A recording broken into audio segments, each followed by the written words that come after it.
Nobody's innocent. Justice? It's an illusion.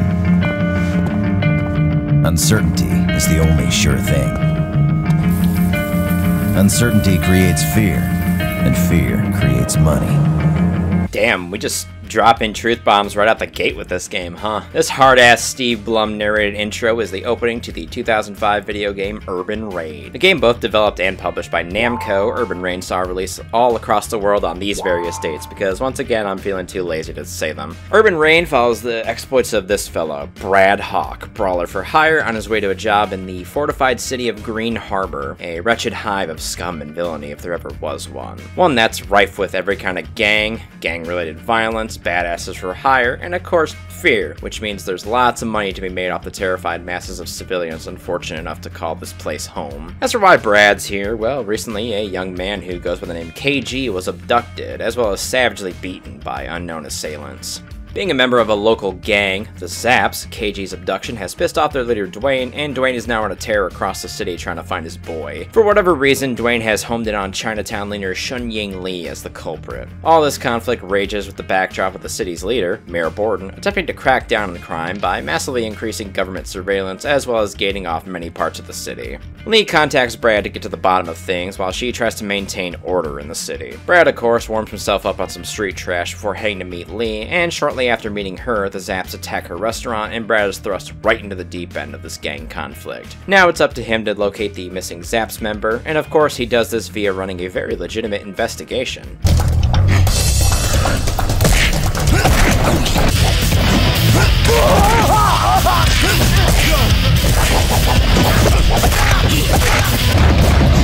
Good.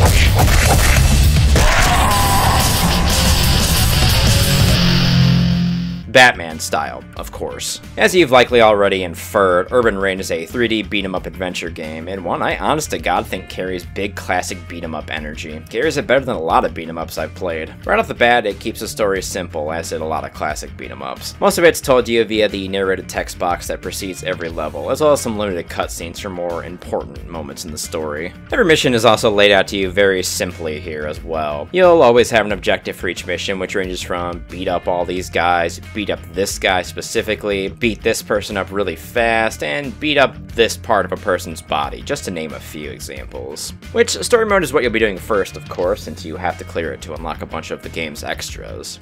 Urban Raid's story consists of a whopping 100 missions spread across the urban hellscape of Green Harbor. You'll be fighting in the city's streets and warehouses, Chinese restaurants, outside seedy hotels, and really everywhere you'd expect in an urban set brawler like this. Each level is also just littered with junk to throw your enemies through for additional damage on them. As you battle through the mean streets of Green Harbor, every mission you pass will allow you to level up Brad Hawk's offensive capabilities, as well as the durability of the various parts of his body. A lot like a wrestling game, Urban Raid features a body damage system wherein repeated blows to the head, upper body, and legs damage those specific parts of the body, making them more vulnerable to strikes and grapples that target them, as well as stunning foes if you hit them there for a longer duration. Also, much like a wrestling game, Urban Raid features an insane amount of professional wrestling moves, which you can use to paralyze your opponents for life.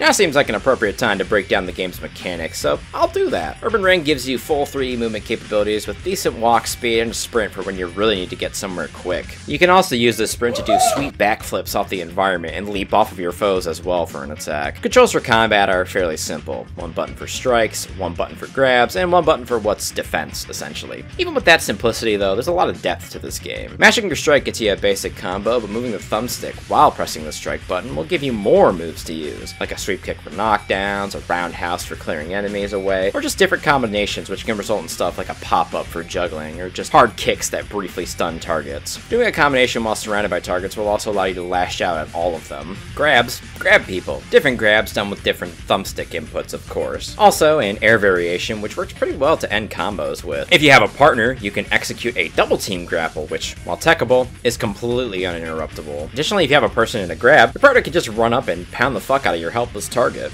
Your defense button, though, is the most interesting one for certain.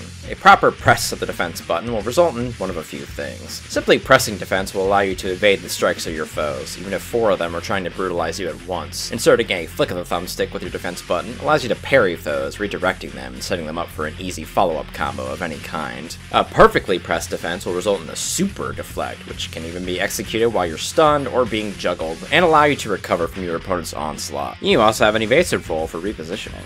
Grab teching exists as well, of course, and is accomplished exactly like a 3D fighting game does. Your opponent goes for an up grab, you counter with an up tech. Pretty simple.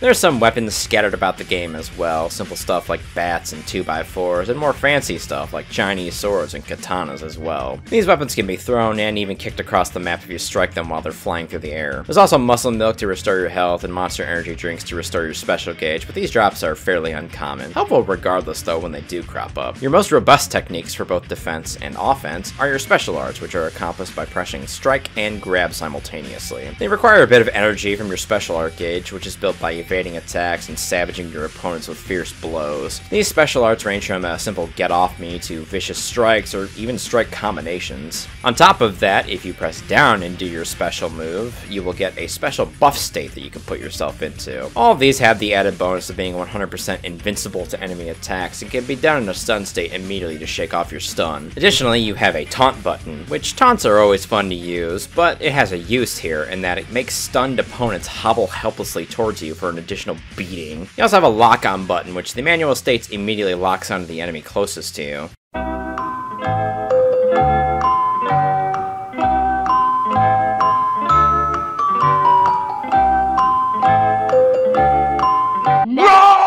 Really though, you'll only use the lock-on button to reorient yourself onto your foes or to stay on target in a 1v1. It's still a nice feature to have, especially if you've played a 3D beat-em-up like this without one. So now you might ask, how well does this all work? Honestly, pretty damn good. The first thing I want to compliment Urban Rain on is how friggin' smooth everything is. Combos, grabs, parries, redirects, everything flows perfectly in battle.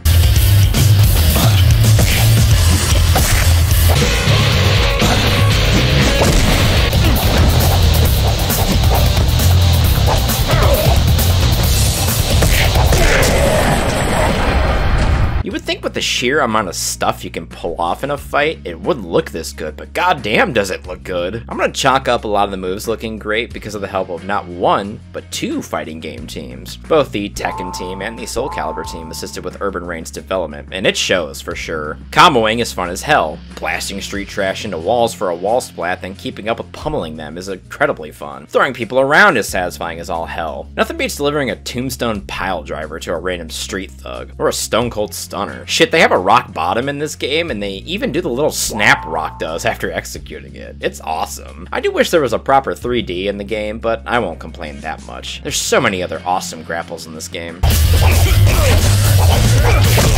All these mechanics, by the way, you'll need over the course of the story mode, since Urban Rain is what you would call hard as fucking shit. Sure, the game does start you off with some softball levels, but things get out of control pretty quickly as you'll be fighting against 2, 3, or even 4 people at once. Sometimes 5. Sure, 1v1 is technically easier as well, but a 1v1 will typically be against the strongest members of a given gang or against another badass brawler like yourself. These 1v1s are not to be taken lightly, especially in the later stages of the game where you fight bosses like Napalm 99 or God help you the Golem. Fuck this chode though, seriously. Golem cripples limbs in one move and has that damn buff which prevents him from flinching when getting hit. My advice for when you have to fight the Golem, exercise the one martial art tip every martial arts teacher advises in a fight: running away, then coming back and slide kicking him for free damage, of course. Later on, you'll be able to select a partner to accompany you on missions, which admittedly does help a little bit. Who's the best partner to pick? Honestly, it doesn't matter as long as they're pulling aggro from you. You can switch between you and your partner too, but if Brad dies, you do lose the mission. Oh, we should talk about characters now. Everybody in Urban Rain carries a rather simple design, no one really exploding out with a crazy, distinct look. Every gang has their own distinct clique though, obviously. Green Harbor really is a shithole though, since it has every kind of gang imaginable within its walls. Simple colored gangs, leather-clad bikers, karateka-clad students, cholos, free convicts, paramilitary militia members, and later on even Chinese triads and Japanese yakuza show up. The freelance fighters have a bit more of an independent look, obviously, but once again, nothing too stand out. As funky as the game can get, I think the design choices here were intentional, obviously, since Urban Reign is meant to be a more grounded experience. Whether you consider the simple designs a flaw or not, well, that's up to you. I don't mind the more simplistic designs, but some more wacky choices would have helped make things stick out a little bit more. Voice acting is decent, at least, for how little it does show up. Admittedly, I love the game's dedication to using hood vernacular. A brawler? What? Shorty can't even fight her own battle? Where the hell is KG? Music-wise, Urban Reign is nothing but hard rock accompanying these ass beatings all across Green Harbor, with the best part of it being the sick guitar lick that accompanies every successful mission.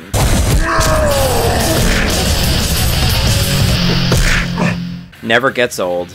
To reel back to the story now, though, since I put it off for long enough, Brad Hawk clobbers his way through the hometown gangs of Green Harbor, beating up the Zaps, Hell's Legions, Outsiders, boxing gym fighters, and the Katanashi Dojo students to try to find KG's whereabouts. But after he beats up Dwayne, the leader of the Zaps, the people holding KG roll up and toss the battered kid onto the ground in front of them. After this, it turns out there's some new players in town, intent on causing destruction and damage to Green Harbor. The Outlaws under Napalm 99, and the Shadow Platoon under Douglas McKenzie. These two rally some locals under their banner and riot all across Green Harbor. Battered but not beaten entirely, though, the local gangs of Green Harbor team up to try to quell the rioting and deal with the newcomers busting up everything so order can be restored. As tensions keep flaring up, two newcomer gangs arrive in the town, and the Tinjiao Triads and the Mushinkai Yakuza make their presence known in Green Harbor. These two gangs have a bit more interesting hook, since the Tinjiao are led by Xun Ying's brother, Lin Fong, who was bounced out of Chinatown by Xun Ying after the death of their father years ago. And the Mushinkai all wield samurai swords and are led by an old man with a samurai sword.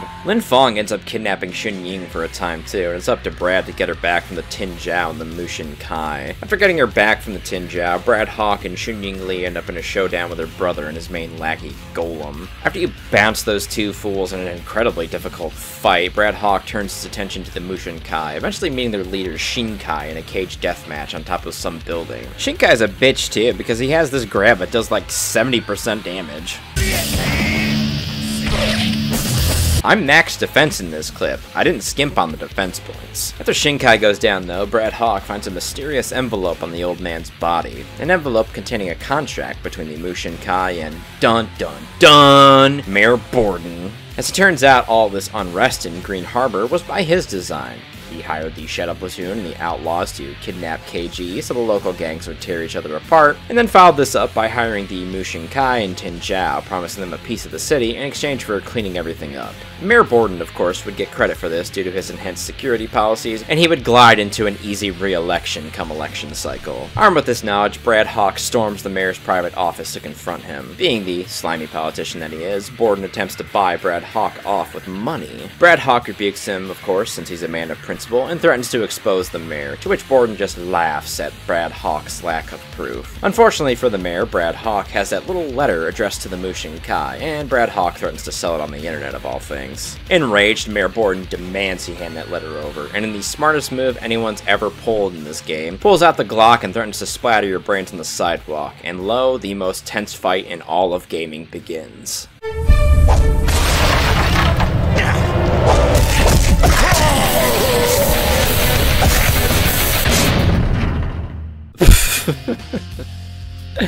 I gotta talk about this fight for a sec, because it honestly cracks me up.